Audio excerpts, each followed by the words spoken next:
Well, good Saturday morning, everybody. We're going to make a little bit different kind of video today. I've been excited all week, and you might can already guess what the subject of this video is going to be, baseball. So I'm going to talk about something. Let me give you a little bit of background here. First of all, when we started this YouTube channel in December of 2020, we didn't even know if it would ever, if 100 people would ever watch it or what would happen. We just decided to do it. We certainly didn't know that we might end up crossing paths or coming into contact with famous people. But a lot's happened. Now we walk through Gatlinburg or somewhere, we get recognized a lot. People say, hey, we watch your YouTube channel. But through an amazing series of events, something happened this week that I never even thought would happen. But it did, and I'm kind of excited about it. So one thing about me, and this came up, and this was actually come about because of one of our past live streams. I don't remember if it was the first one we ever did when we were in Anna Maria Island, Florida, last Christmas before last, or if it's one since then. But a lot of times in our live streams, different topics come up. And one topic that has come up several times is the topic of baseball. And growing up, I was an avid fan. I don't have to tell you which team. So both of us are wearing our Braves jerseys. Now, you'll notice these are not the jerseys the Braves wear now. In fact, I'll just be honest with you, I'm still a Braves fan, but I don't like the jerseys the Braves wear now. I liked the red, white, and the blue colors, just like what I'm wearing. This was the home jersey for the Braves in the early 1980s, and that time up to the mid-1980s when they changed. And Shaughnessy is wearing my road jersey. This was the Braves road jersey. That's just said Atlanta on the front. And, of course, both of ours have the number 3. I did grow up really liking and admiring Dale Murphy, but I was just a Braves fan, and I knew a lot about any Brave on the roster at that time. I could tell you statistics. I was kind of a baseball encyclopedia, just to be honest with you. And I still remember my very first game in Atlanta Fulton County Stadium. It's the first baseball game I'd ever been to. At that time, I knew nothing about baseball, but I fell in love with it that day and have since been to probably close to 30 Major League Baseball games in the cities of Atlanta, Cincinnati, Baltimore, and New York. And I don't remember any others that I've been to, but I've been to those 4 stadiums. Atlanta mostly, probably Cincinnati second, and Baltimore would be third. But I've always been a Braves fan. Have had other teams that I've liked too. I did like the Orioles for the American League for years. I even liked the Reds for a while. It was maybe my second team. But always been a Braves fan. And I can remember when the Braves in the early 1980s started to turn things around. They had not really been great prior to that. But in 1982, the Braves actually had a historic, I think it's been tied but never broken, a historic 13-0 start to the season, won their first 13 games. And that was, I remember that. I remember that very well. They ended up, the rest of the year after that, I'm glad they had that start because they only played 3 games over 500 the rest of the year and did pull out the division, but they finished with an 89-73 record, which is 16 games over 500. So thank goodness for that 13-0 start. But the Braves did win the National League West that year, lost to the St. Louis Cardinals in 3 games, unfortunately. I remember going to bed crying that night, honestly, because I just thought the Braves could not lose, and they did. But I've been a baseball fan for years. I've been a Braves fan my whole life. And during that era, I knew just about any Brave that there was. So something happened in one of our live streams one night. We have a viewer of our channel. He's been a viewer since, I guess, almost the beginning. I remember he's commented many times, always been very encouraging to our channel, always been a spiritual encouragement as well. And we finally got to meet up with he and his wife just a short time ago. They were going to be down in East Tennessee. We made a trip up there to have supper with them, got to meet them, had a very good time of fellowship and fun and eating with them. So as we were talking around the lunch table, I think he told me this before. Let me go back to the live stream. I wish I could remember which one it was, and I'd pull that clip up and show you. But I was getting my brain picked on baseball, and this viewer that I'm talking about, this subscriber, asked me if I knew who broke Pete Rose's 44-game hitting streak. Now, Pete Rose has been a subject of controversy over the years. Should he be in the Hall of Fame or should he not? I do have my opinion on that. But nobody can take away, his nickname was Charlie Hustle. Nobody can take away what the man did on the field. He is the all-time, to this day, it'll never be broken, because players don't play long enough now. His hit record will never be broken. He did break Ty Cobb's record. The previous record was 4,191 hits. Pete Rose did break that record and went on, I think, to have 42.56. That's off the top of my head. So he is still the all-time hits leader, always will be. But he had another streak that he was chasing Joe DiMaggio for the longest hitting streak. And what I mean by hitting streak is consecutive games where you get at least one base hit. If you walk, that doesn't count as a hit. If you reach by an error, that doesn't count as a hit. You have to get a legitimate base hit. So the streak was hit and still is held by Yankee great Joe DiMaggio, 56 games. What a lot of people may not realize is back in 1978, Pete Rose was chasing that streak.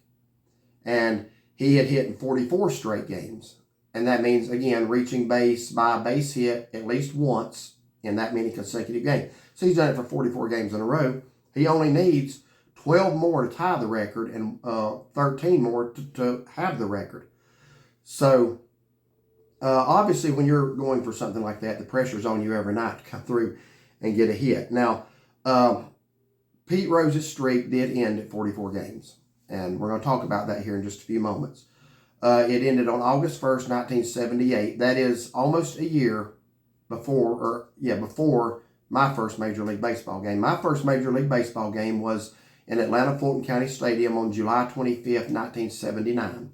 The Braves were, ironically, playing the Cincinnati Reds that day. The Braves did lose the game 8-6. My memory of that game was Gary Matthews hitting 2 home runs for the Braves in that game. And I was in love with baseball ever since. So I actually, didn't know much about it. I was 10 years old at the time. So I thought, well, those are the first 2 teams I ever saw play. Those are going to be my favorite 2 teams.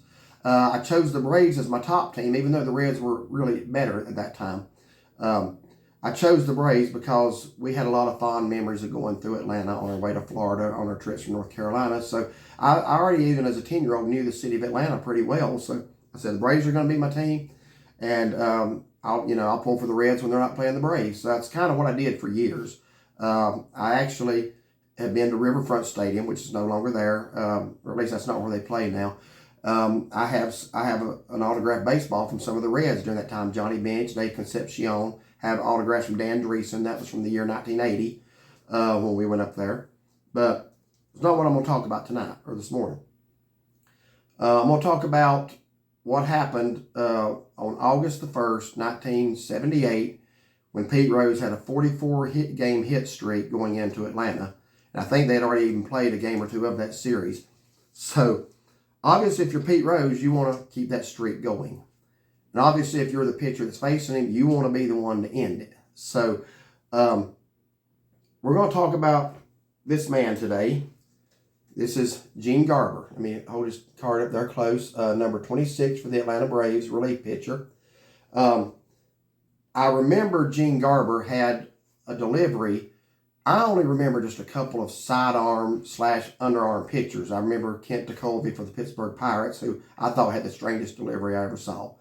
And Gene Garber had his delivery. He would basically turn and almost look back at second base, and then he came in with a sidearm delivery. And I would say that would be pretty hard to hit. So, let me give you a backstory here first. I'm going to give you 2 backstories. I talked the subscriber I talked to you about just a few moments ago that made all this happen. He was telling me, let me think how I want to do this. I don't want to get things out of order. Anyway, this subscriber that I'm talking about, it turns out, is very close friends with Gene Garber. So that's where I'm going with this. So now that I've got that detail out, let me say this. He was telling me that Gene related to him that Bobby Cox, who was the Braves manager at the time, actually was going to send somebody else out there to face Pete Rose at that last at bat. And Gene basically told Bobby Cox, I'm going out there. And I want to get this right, but then Bobby told him, says, look, I might need you tomorrow night. I think Gene said, look, I'll give you 9 innings tomorrow if you need him. He was a relief pitcher, of course. He says, I'll give you 9 innings tomorrow, but I'm going out there right now to face Pete Rose. He says, if his streak ends tonight, I'm going to be the guy to do it. So Gene Garber did go out there. Now, we'll talk about what happened here in a moment. The other backstory I want to give you is my son's just like I am. My son's 28 years old.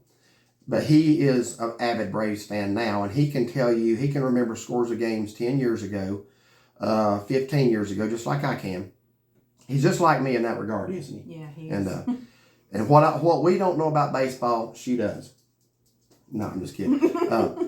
I think you're just basically sitting here with me as a sidekick today. Yeah. So, plus I couldn't wear both jerseys at once. So, anyway, so I asked my son when I got what I'm about to show you. I asked my son. I said, "Do you know who Gene Garber is?"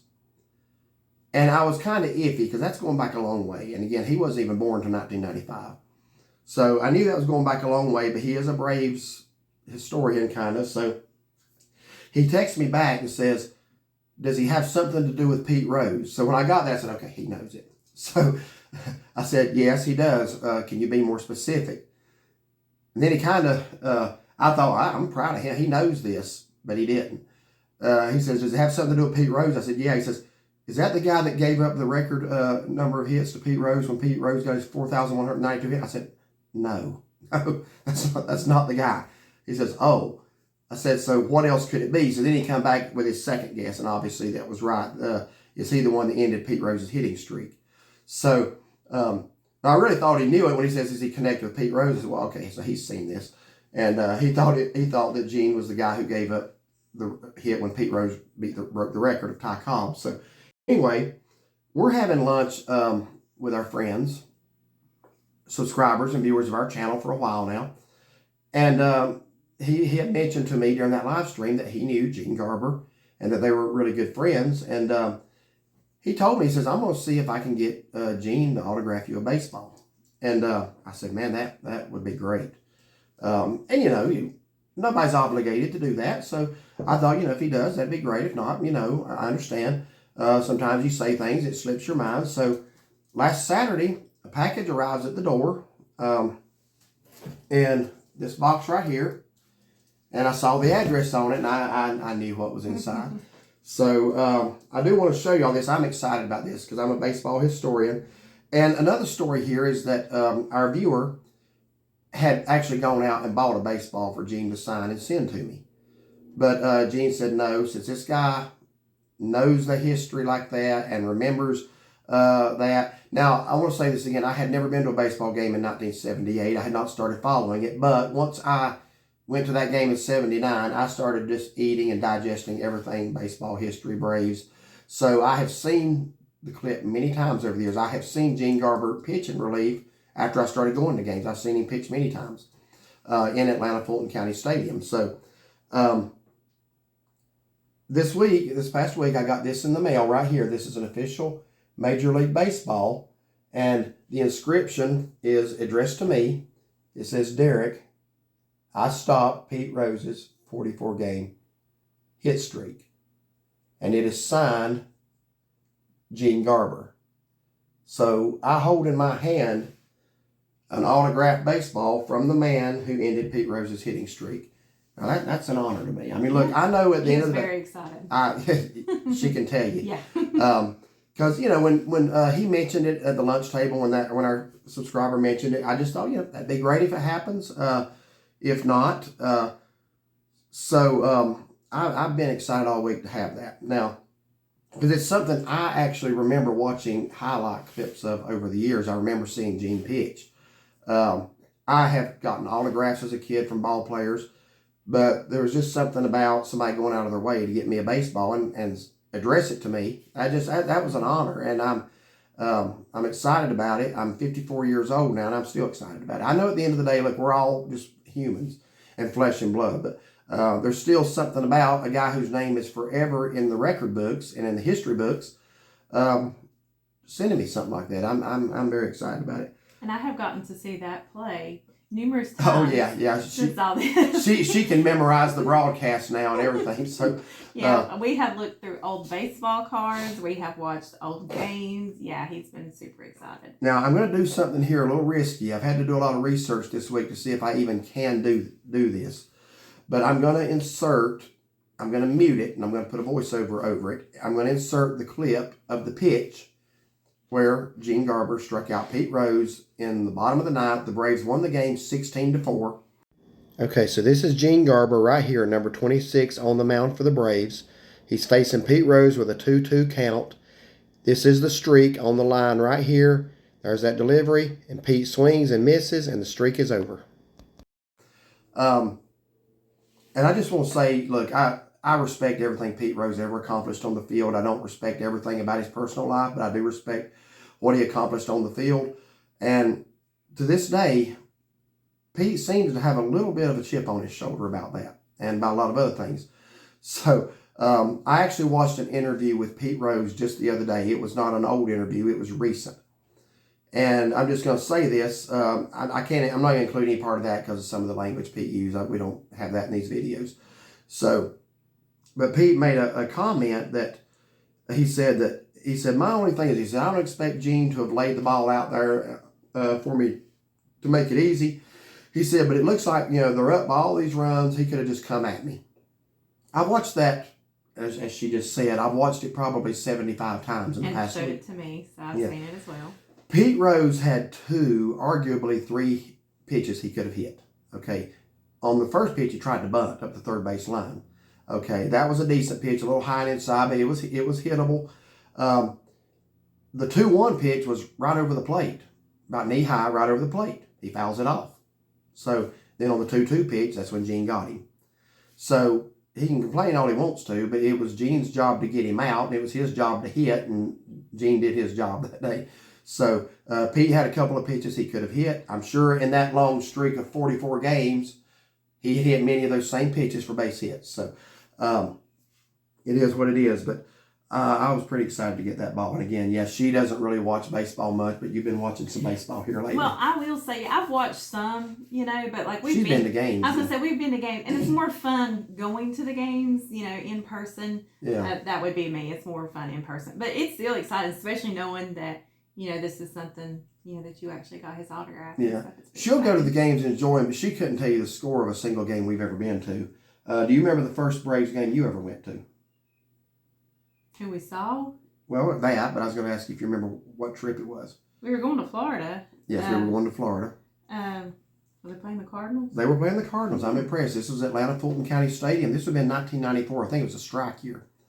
Couldn't tell the score. Score, Braves lost that one 8-3. Oh, wow. Yeah. But, yeah, so I can remember like every score, every game I've ever been to in any stadium. But, what's really bad is he'll ask me as we're leaving, like, I don't remember. Yeah. He's good. As we're leaving, yeah. That happened one time leaving a Tennessee game. Yeah. But anyway, I want to publicly thank Gene. What I said, man, I'm going to try to insert that clip and see what if I can get by with it. I think it's okay under fair use. I'm obviously not monetizing this video at all. I couldn't do that, and I even told her, I said, I don't think that'd be appropriate out of respect for the man that sent me the ball. I'm not going to monetize this video at all. I just wanted to share it and my excitement of it. So, yeah, and thank him publicly. Yeah, thank him publicly, and thank you to our subscriber. You know who you are, that made this happen. And we're actually talking about maybe visiting their area sometime in the near future. And if I was to get to meet Gene, that would be great. I want to say this at the end. One of the things that's a whole lot better than even getting this baseball or what he did on the mound was learning from this subscriber that Gene Garber is a brother in Christ and a follower of Christ. That's ultimately what it's all about at the end. At the end of our lives, we're not going to stand before God and say, but Lord, I struck out Pete Rose, or Lord, I had this many base hits, or I'm the home run leader, or I had this many saves. The only thing we're going to stand before the Lord is that we are saved through the blood of Jesus Christ. So I was very happy to hear that Gene Garber knows Christ as his Savior. That was really, that's more exciting to me than even the baseball. So, but the baseball is still really exciting. So I want to thank our subscriber that made that happen, and Mr. Garber. enjoyed watching you play over the years, but it was a great honor to receive this from you. So for that, I thank you. So everybody, thank y'all for watching. Have a blessed day.